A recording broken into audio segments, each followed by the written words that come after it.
me parece fundamental que hoy estemos dando este puntapié inicial al debate, porque cuando aquí se plantea que hay que escuchar todas las voces, creo que tenemos que tener claro que no se vienen escuchando todas las voces.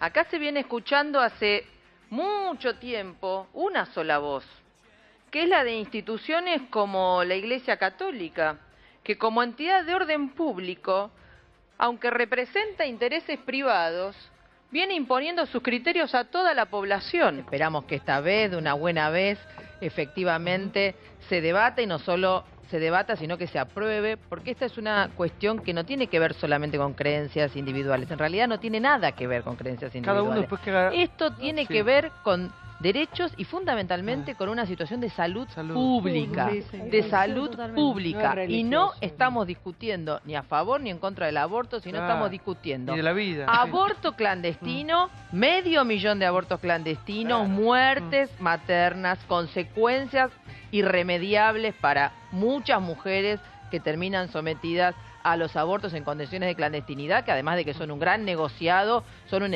elemento tremendo. Por eso tenemos que llevar esto a todas las escuelas, a todas las universidades, a todos los sindicatos, a todos los barrios, para alcanzar hasta la última mujer y hasta el último hombre, para que se sumen a esta campaña para apoyarnos. El debate no es aborto sí, aborto no. Acá el debate es aborto clandestino, muerte de mujeres pobres, miles de mutiladas o aborto legal, seguro y gratuito.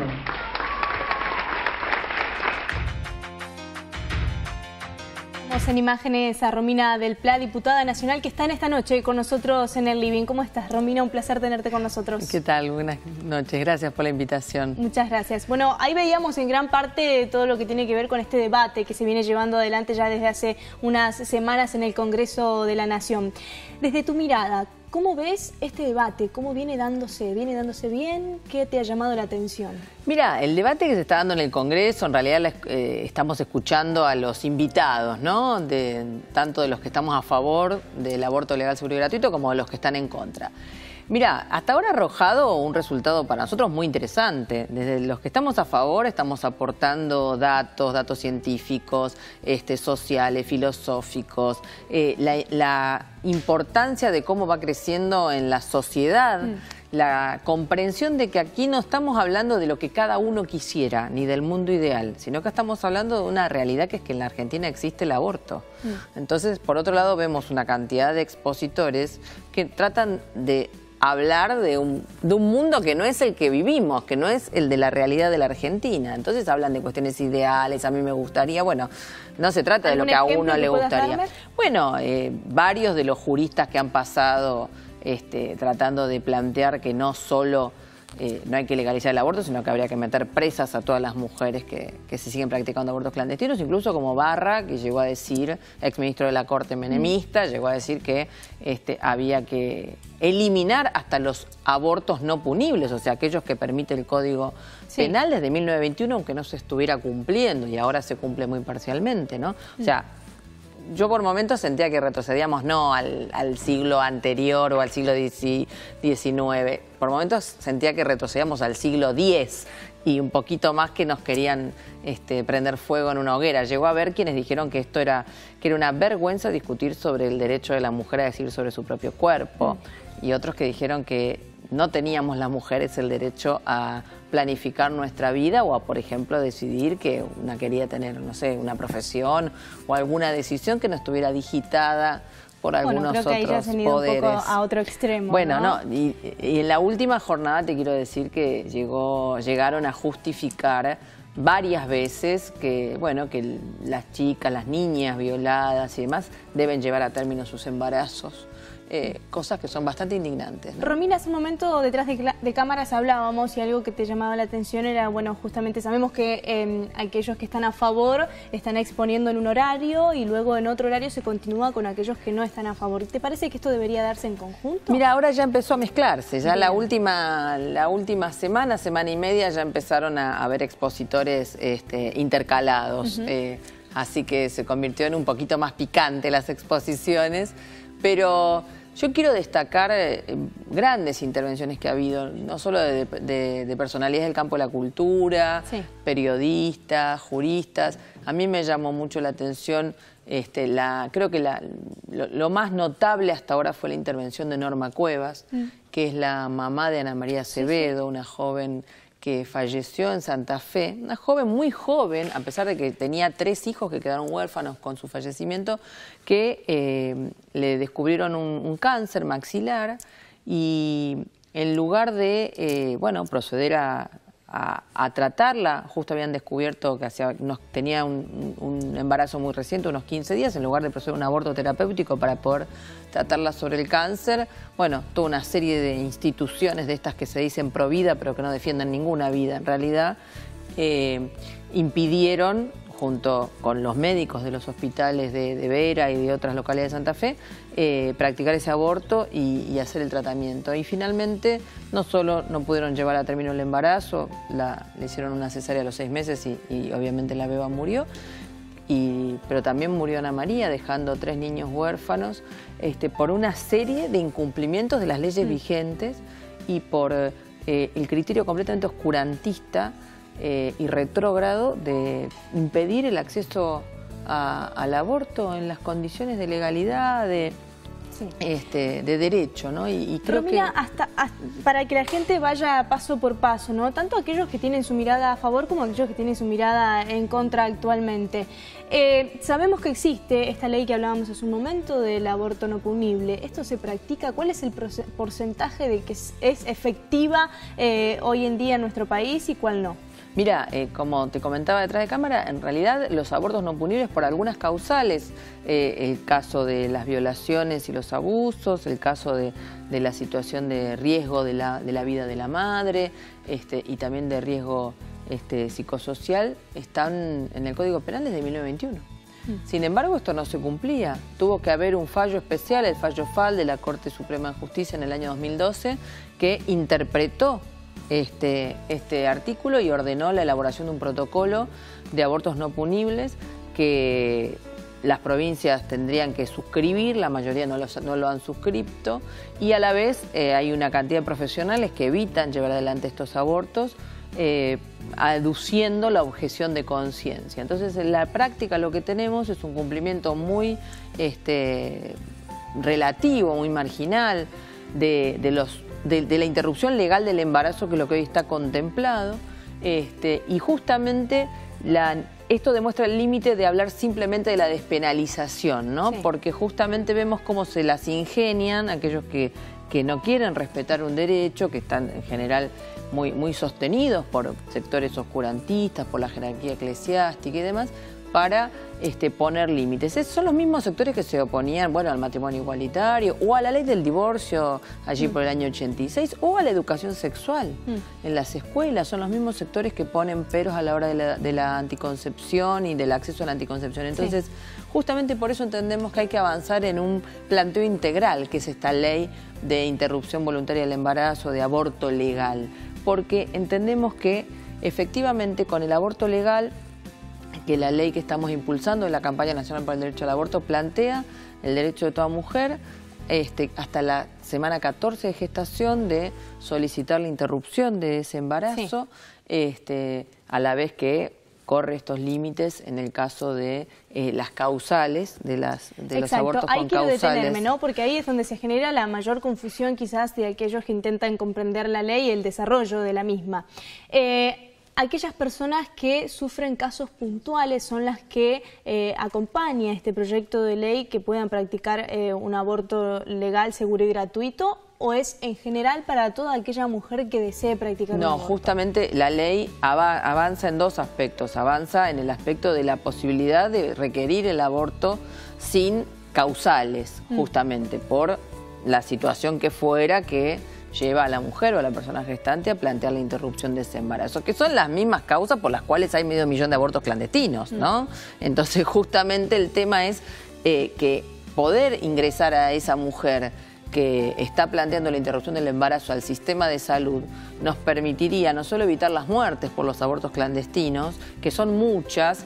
Algunos intentaron en estas exposiciones minimizar, decir que que hay más muertes de mujeres por accidentes de tránsito, para tratar de menoscabar esta situación, lo cual es bastante indignante porque sabemos además que está completamente subregistrado el número de mujeres que mueren por abortos clandestinos, pero además hay consecuencias de todo tipo sobre muchas mujeres que logran atravesar con vida ese proceso.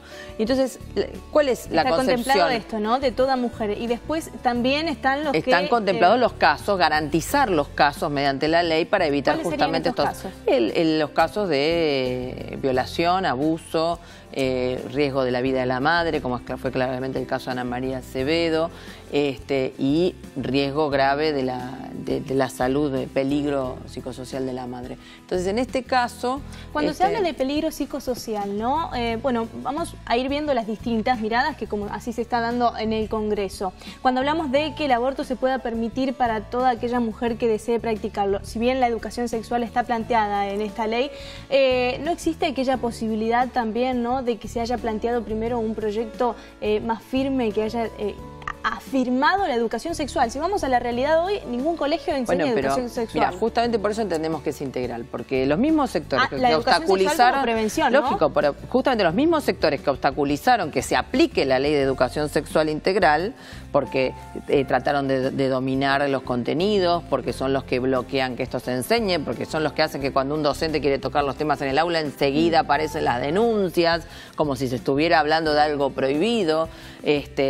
Son los mismos que dijeron, por ejemplo, en estas exposiciones, que dar educación sexual era una incitación artificial a la degradación. O sea que también más de uno pasó diciendo que tampoco hay que enseñar educación sexual de ningún tipo. Entonces, efectivamente, lo que nosotros entendemos es que se destraba todo con hay una ley aprobada nacional que no se cumple, por supuesto. Entonces, ¿y no le parece que habría que hacer más firmeza justamente para que se cumpla? Pero es que es integral, no vas a lograr que se cumpla la ley si no hay aborto legal, porque son los mismos sectores los que están trabando. Por eso nosotros entendemos que con la aprobación de la ley de aborto legal destrabas todo lo anterior, que es lo preventivo. Y por lo tanto, al ingresar a la mujer en el sistema de salud, lográs que la mujer que no tenía información lo tenga, que pueda luego, en todo caso de practicarse el aborto, poder tener métodos anticonceptivos, y que en todo caso lo máximo que le pueda pasar a una mujer es llegar a un aborto, no a 2, a 3 o a 4 como puede pasar en muchísimos casos. Entonces, que justamente disminuya el número de los abortos, que es lo que pasa en todos los países que se ha legalizado el aborto, porque justamente al empezar a hablar de estos temas se pueden también ver las dificultades, ver cuál es la mujer que sí quiere tener ese chico y que tiene dificultades para llevar a término su embarazo y para garantizarlo, y también para que aquella que entiende que no quiere llevarlo adelante pueda hacerlo en forma segura, no poniendo en riesgo su vida, no poniendo en riesgo otras consecuencias como los niños huérfanos que quedan como resultado de esas muertes, y a la vez ingresar a toda la mujer que esté en situación de vulnerabilidad en el sistema de salud. Entonces podemos integrar aquello que falló previamente. Puede ser la anticoncepción, puede ser la falta de información, etcétera. Entonces, es integral el tema. Es decir, que hablan del aborto legal al incluir todo lo demás que estaría previamente. ¿Qué pasa? Es un combo, digamos. Una cuestión que pasa mucho en nuestro país, ¿no?, desde hace años, es que muchas veces las leyes se aprueban y, bueno, lo vemos claramente con la educación sexual, después no hay un control, no hay una firmeza en que esto se lleve adelante. ¿Qué pasará si el aborto legal se aprobara y esta educación sexual de la que hablábamos, inclusión en la cuestión de igualdad, ¿no?, de posibilidades, porque sabemos que muchas jóvenes que están en situaciones económicas difíciles, que viven en barrios vulnerables, acceden a este tipo de abortos clandestino que muchas veces le cuesta la vida? ¿Qué pasa si esto no se llevara adelante y la falta de información seguiría estando? Mira, sería raro, porque en la medida en que el Estado tiene que garantizar que estén los efectores para poder llevar adelante los abortos, que se legalice incluso todo el sistema que hoy existe subterráneo para asistir a las mujeres en situación que están en situación de embarazos no deseados y demás,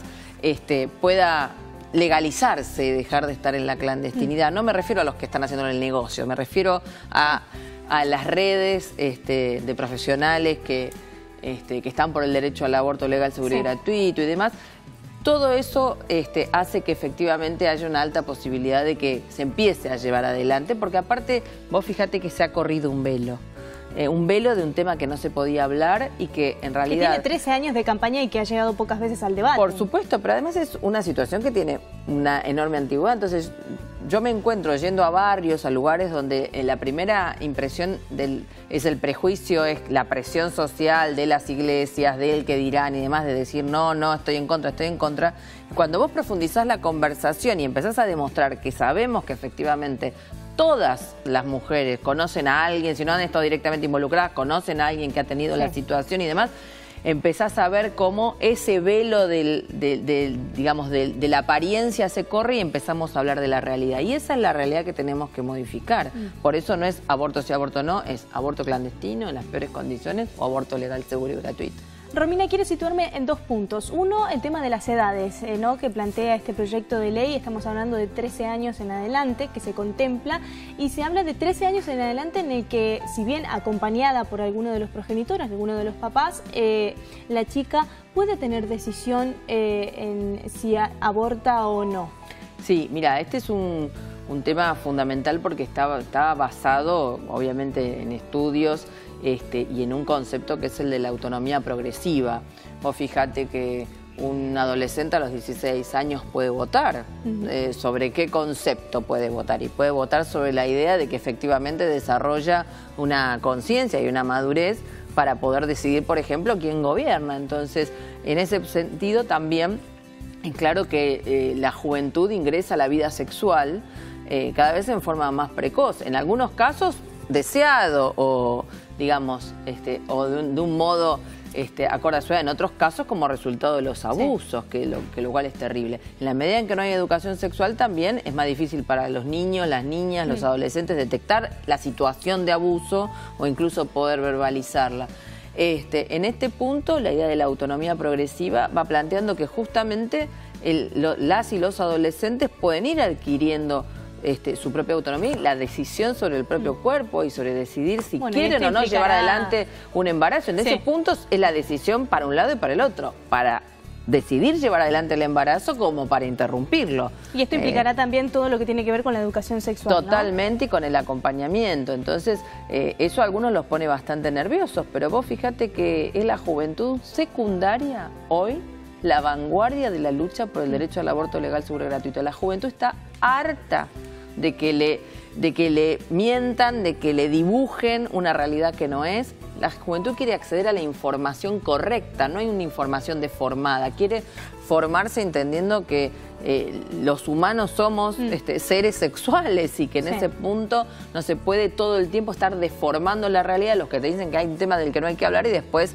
en los medios de comunicación te meten deformaciones completas de lo que es en realidad. Los jóvenes no quieren educarse en las redes sociales con deformaciones, quieren educarse con los elementos científicos correctos para, aparte, respetarse y respetar su propia sexualidad. Y creo que Romina, alguna lo definió. Tenido con nosotros. Realmente nos quedamos sin tiempo, pero creo que ha sido clarísimo este contexto que estamos viviendo de debate en el Congreso de la Nación y bueno, veremos cómo continúa dándose todo. Muchas gracias por haber estado con nosotros. Gracias a vos, buenas noches.